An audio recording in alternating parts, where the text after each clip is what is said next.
네, 잠시 후 오전 10시부터 윤석열 대통령이 주재하는 국무회의가 생중계됩니다.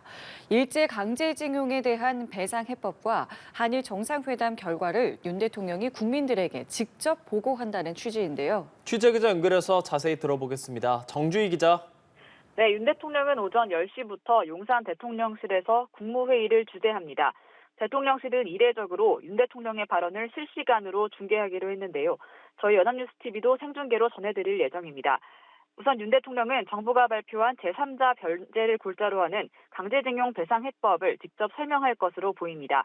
반쪽 해법이란 비판이 나오는 것에 대해선 미래 세대를 위한 결단임을 강조하고 일본 측의 성의 있는 호응을 기대한다는 메시지가 담길 것으로 예상됩니다.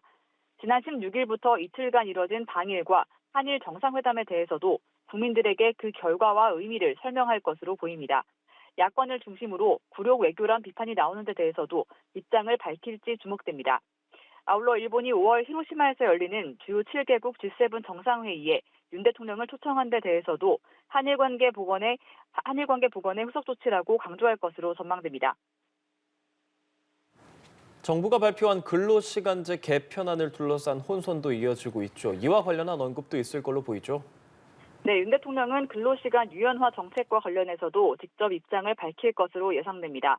앞서 정부가 주 최대 69시간 근무를 가능하게 하는 근로시간제 개편안을 발표했는데요. 청년 세대를 중심으로 비판 여론이 커지자 윤 대통령은 지난 14일 재검토를 지시한 바 있습니다. 이를 놓고 전면 백지화냐, 보완이냐 혼선이 계속되고 있는데요. 윤 대통령은 다음 달 17일까지인 입법 예고 기간 현장의 목소리를 듣고 최대 근무 시간이 남용되지 않도록 담보책을 마련해야 한다는 점을 당부할 것으로 보입니다. 지금까지 대통령실에서 전해드렸습니다.